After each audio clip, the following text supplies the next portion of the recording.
यह उन दिनों की बात है जब एक सन्यासी सेव के बाग में अपना समय व्यतीत कर रहे थे। उस समय तक सन्यासी की प्रसिद्धि दूर दूर तक फैल चुकी थी। लोग अपनी चिंताओं और समस्याओं का समाधान खोजने के लिए दूर दूर से सन्यासी के पास आते थे। ऐसे ही एक दिन जब सन्यासी सेव के बाग में लोगों को उपदेश दे रहे थे तो एक आदमी अपने 24-25 साल के बेटे के साथ सन्यासी की ओर आ रहा था। जब वे उपदेश स्थल पर पहुंचे तो सन्यासी ने उनकी ओर देखा और इशारा किया उसके पास बैठने के लिए। जब उपदेश समाप्त हो गया और सभी लोग चले गए तब सन्यासी ने उस व्यक्ति को अपने पास बुलाया और बैठने को कहा। चारों ओर हरियाली थी, मौसम सुहाना था, तरह तरह के पंछियों की आवाज़ गूंज रही थी। ऐसा नज़ारा देखकर उस व्यक्ति को अंदर से बहुत शांति महसूस हो रही थी। इसके बाद सन्यासी ने उस व्यक्ति के आने का कारण पूछा। इस पर वह व्यक्ति बोला, हे महात्मा, मैंने अपने बेटे को आपसे मिलाने के लिए 2 दिन की लंबी यात्रा करके आया हूँ। यह मेरा एकलौता बेटा है और वह हर वक्त थका रहता है। ऐसा लगता है कि इसमें जान ही नहीं है। इसका स्वभाव भी काफ़ी चिड़चिड़ा हो गया है। अगर इसे हम कुछ भी कहें तो यह हमारी छोटी छोटी बातों पर गुस्सा हो जाता है। इसकी देखने की क्षमता भी उम्र से पहले कमज़ोर हो गई है और इसके बाल भी सफ़ेद हो रहे हैं। इतनी कम उम्र में बूढ़ा दिखने लगा। मैं समझ नहीं पा रहा हूँ कि उसके साथ क्या हो रहा है। हे सन्यासी, मुझे अपने बेटे की बहुत चिंता हो रही है।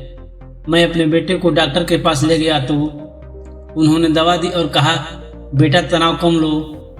वह अपने दिमाग पर बहुत अधिक तनाव लेता है, इसलिए उसकी यह हालत है। लेकिन उन्हें बहुत समझाने के बाद भी मुझे तनाव का मतलब समझ नहीं आया। मुझे नहीं पता कि तनाव क्या है, इसका कारण क्या है और इसे कैसे दूर किया जाए। लेकिन सबसे पहले मुझे समझना होगा कि तनाव क्या है, इसलिए मैं आपके पास आया हूँ। सन्यासी, कृपया मेरी समस्या समाधान करें। यह सुनकर सन्यासी ने उनके बेटे को बहुत ध्यान से देखा, उसके चेहरे को देखा, उसकी आंखों को देखा, फिर उसके हाथों की नाड़ी भी जांची। ये सब अनुष्ठान करने के बाद सन्यासी ने उस व्यक्ति से कहा कि तनाव कोई भी लेना नहीं चाहता, लेकिन फिर भी दीमक की तरह जकड़ लेता है और व्यक्ति को पता ही नहीं चलता कि वह तनाव में है।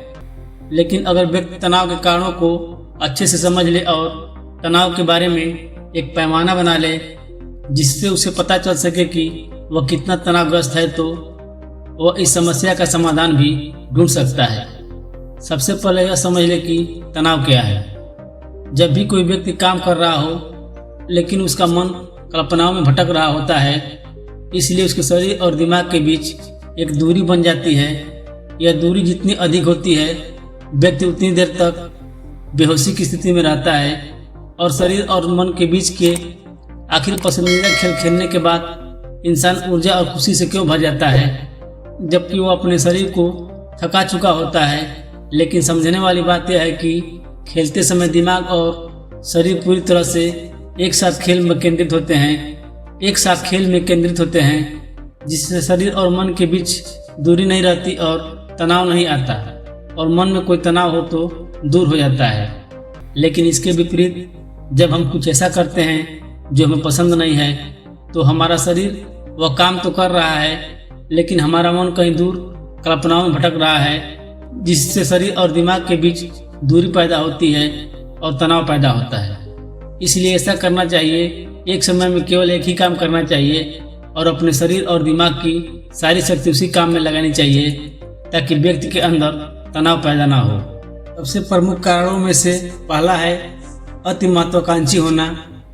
महत्वाकांक्षी होना अच्छी बात है, लेकिन क्या आपने कभी गौर किया है कि उसका एक लक्ष्य पूरा नहीं होता कि वह दूसरी ओर भागने लगता है।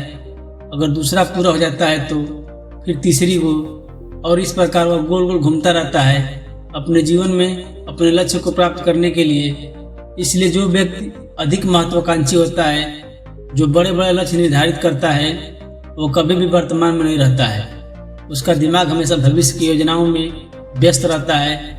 उसका शरीर वर्तमान में रहता है लेकिन उसका दिमाग भविष्य में रहता है, जिससे इंसान के शरीर के बीच दूरियां पैदा होती है और वह तनावपूर्ण जीवन जीने लगता है। सन्यासी के मुख से यह बात सुनकर लड़के ने सन्यासी से कहा कि इसका मतलब यह है कि हमें लक्ष्य नहीं बनाना चाहिए, क्योंकि लक्ष्य निर्धारित करना भी महत्वाकांक्षा है। इसी बहाने सन्यासी ने कहा कि जीवन में लक्ष्य रखना कोई गलत बात नहीं है, लेकिन समस्या तब उत्पन्न होती है जब हम अपना सारा ध्यान उस लक्ष्य को प्राप्त करने के परिणाम पर केंद्रित कर देते हैं। व्यक्ति को वर्तमान में जीना चाहिए, एक लक्ष्य निर्धारित करें और उस लक्ष्य को प्राप्त करने के लिए कड़ी मेहनत करते रहें। लेकिन साथ ही आपको यह भी ज्ञान होना चाहिए कि आप अभी भी वर्तमान में जी रहे हैं और वर्तमान सत्य है। सन्यासी ने आगे कहा कि ईर्ष्या तनाव का एक और बड़ा कारण है। जब कोई व्यक्ति ईर्ष्या और ईर्ष्या से भर जाता है तो उसका मन ही अंदर अंदर सड़ने लगता है।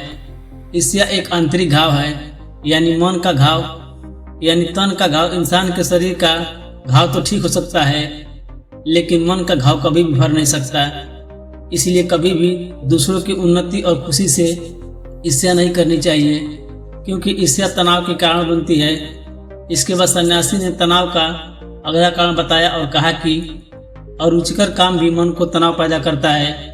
जो काम हमें पसंद नहीं है उस काम में हमारा मन नहीं लग पाएगा, हमारा शरीर वहीं बैठ जाएगा, लेकिन हमारा मन कल्पना की उड़ान भरता है, जिससे शरीर और मन के बीच दूरी पैदा हो जाती है और व्यक्ति तनावग्रस्त हो जाता है।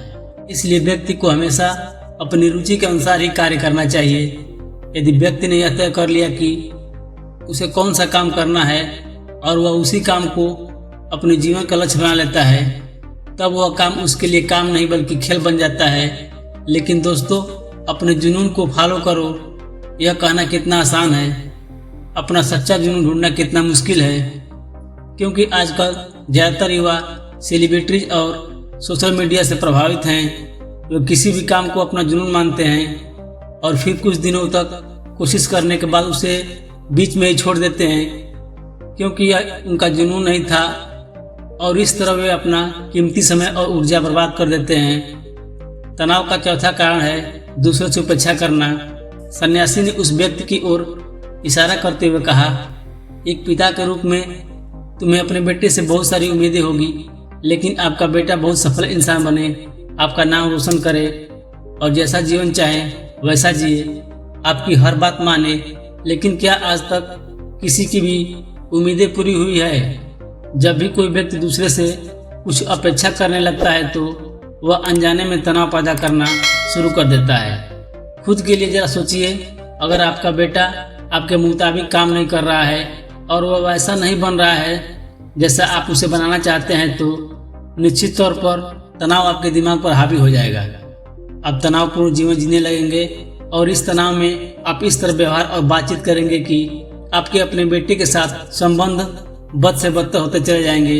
इसलिए व्यक्ति को दूसरे से अपनी क्षमता से कम उम्मीदें रखनी चाहिए, और अगर आप पूरी तरह से तनाव मुक्त रहना चाहते हैं तो दूसरे से उम्मीद करना बंद कर दें। इसके बाद सन्यासी ने कहा कि शारीरिक कष्ट भी मनुष्य के तनाव का एक कारण है। जब कोई व्यक्ति किसी शारीरिक दर्द से गुजर रहा होता है तो उसका पूरा ध्यान उस दर्द पर होता है और वह सारा दिन बस अपने दर्द के बारे में ही सोचता रहता है, जिससे उसका मन दुखद विचारों से भर जाता है और ऐसे में व्यक्ति तनावग्रस्त रहने लगता है। यह सब बात सुनकर वह व्यक्ति बोला कि हे सन्यासी, शारीरिक कष्ट किसी भी व्यक्ति को हो सकता है, तो क्या वह व्यक्ति जीवन भर तनाव में रहेगा? इसका उत्तर देते हुए सन्यासी ने कहा कि मनुष्य को यह समझना चाहिए कि हमारा जीवन दुख का आधार है। जैसे जैसे हमारा जीवन चलता है बीमारियां आती है और फिर अंत में मृत्यु आती है। इसलिए बीमारी मानव जीवन का एक अभिन्न अंग है, इससे कोई भी बच नहीं सकता। यह बस किसी के जीवन में समय से पहले आता है और किसी के बाद आता है, लेकिन सबके पास आता है। जब मानव मस्तिष्क इस बात को अच्छी तरह से समझ जाएगा तो तब उसे अपनी बीमारी के बारे में सोचकर ज़्यादा तनाव नहीं लेना चाहिए, क्योंकि यह हमारे जीवन का अभिन्न अंग है और इसके लिए शारीरिक व्यायाम का अभ्यास करते रहना चाहिए और स्वस्थ जीवन शैली को भी अपने जीवन में जगह देनी चाहिए, जिससे उसका शरीर लंबे समय तक स्वस्थ रहकर ठीक से काम कर सके। तनाव का अगला कारण है अपनी योजनाओं को समझने के लिए समय न देना। कुछ लोगों के मन में यह विचार घर कर जाता है कि बिना सोचे समझे उस पर काम शुरू कर देते हैं और जब उन्हें उस काम में असफलता मिलती है तो वे तनाव से भर जाते हैं, क्योंकि उन्होंने उस काम को शुरू करने से पहले उस काम के बारे में पूरी जानकारी इकट्ठा नहीं की थी। किसी भी कार्य को शुरू करने से पहले व्यक्ति को उसके अच्छे और बुरे परिणाम के बारे में ठीक से विचार कर लेनी चाहिए। व्यक्ति को यह भी अच्छे से सोचना चाहिए कि यदि यह योजना सफल नहीं हुई तो इसके बाद मैं क्या करूंगा। इसलिए व्यक्ति को अपनी योजनाओं को समझने के लिए पूरा समय देना चाहिए, ताकि बाद में वही योजना तनाव पैदा न कर दे। तनाव का 7वां सबसे बड़ा कारण टाल मटोल है।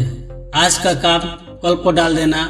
आपने यह कहावत तो सुनी होगी कि आलस्य मनुष्य का सबसे बड़ा दुश्मन है। मनुष्य अपने आलस्य के कारण आज के काम को कल पर टाल देता है और फिर टालना उसकी आदत बन जाती है। टाल मटोल करने वालों का काम कभी भी समय पर पूरा नहीं होता है, और अगर किसी कारण से हो भी जाता है तो उतना अच्छा नहीं होता जितना हो सकता था, और फिर यह बात इंसान के अंदर तनाव पैदा करती है। लेकिन आखिरी समय पर टालना या न करना एक आदत है, इसलिए न चाहते हुए भी व्यक्ति बार बार इस आदत का शिकार हो जाता है और फिर काम को टालता रहता है। और फिर जब काम की समय सीमा नज़दीक आ जाती है तो वह उस काम को पूरा करने की कोशिश करता है। इसलिए तनाव मुक्त रहने के लिए व्यक्ति को काम को टालने की आदत को छोड़ना होगा, और यह तभी संभव है जब लोग काम को समय से पहले पूरा करने का प्रयास करेंगे। तनाव का आखिरी और सबसे बड़ा कारण है ज़्यादा सोचना। लगातार सोचना भी एक बीमारी है, और यह उन लोगों में सबसे ज़्यादा पाई जाती है जो कल्पनाएं करते हैं, जो अतीत की घटनाओं के बारे में सोचते रहते हैं और जो भविष्य के बारे में बेतहाशा अटकलें लगाते हैं। इसलिए व्यक्ति को ज़्यादा सोचने की आदत पर अंकुश लगाना चाहिए।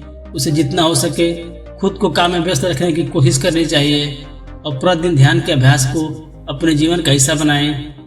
सन्यासी के मुख से ये सभी बातें सुनकर वह व्यक्ति हाथ जोड़कर बोला, हे सन्यासी, मेरा बेटा अभी सिर्फ 20 साल का है और उसे इतनी समझ भी नहीं है कि वह सभी बातों का पालन कर सके। कृपया तनाव दूर करने का कोई आसान तरीका बताएं, ताकि मेरा बेटा भी उसे अपना सके और तनाव मुक्त रह सके। उस व्यक्ति की यह विनती सुनकर सन्यासी ने कुछ सोचते हुए उत्तर दिया, यदि आप इतनी सारी बातों का पालन नहीं कर सकते हो तो इसके लिए एक बहुत ही आसान तरीका है। आप एक समय में एक ही काम करने पर ध्यान केंद्रित करते रहें। आप उस समय जो कर रहे हैं बस उसी पर ध्यान केंद्रित करें, और यदि आपका मन भटकता है तो जैसे ही आपको याद आए अपना ध्यान उस काम पर लौटा दें। तनाव मुक्त रहने का सबसे आसान और अच्छा तरीका है, जब आप खाएं तो केवल खाएं, उसके स्वाद का आनंद लें, उसे महसूस करें। जब आप चलें तो अपना ध्यान केवल चलने पर केंद्रित करें। इससे आपका दिमाग और शरीर दोनों एक ही जगह पर केंद्रित रहेंगे। दोनों के बीच कोई दूरी नहीं रहेगी, जो तनाव का मुख्य कारण है। दोस्तों, आज की युवा पीढ़ी एक ही समय में 2 या 3 काम करने की आदी हो गई है, जैसे फोन पर बात करते हुए गाड़ी चलाना, खाना खाते समय टीवी देखना या फोन का इस्तेमाल करना। और फिर उनकी शिकायत रहती है कि मैं तनाव में रहता हूँ, मेरा मन बेचैन रहता है, मैं चिड़चिड़ा हो गया हूँ। जब कोई व्यक्ति एक समय में 3 काम करता है तो यह स्वाभाविक है तनाव उत्पन्न होगा, क्योंकि दिमाग एक समय में एक ही काम पूरे ध्यान से कर सकता है। कभी भी एक ही समय में 2 चीज़ों पर पूरा ध्यान केंद्रित नहीं कर पाता। इसलिए जहाँ तक हो सके एक समय में एक ही काम को करें, पूरे ध्यान से करने की कोशिश करें। दोस्तों, उम्मीद है कि आपको इस वीडियो में बहुत कुछ सीखने को मिला होगा।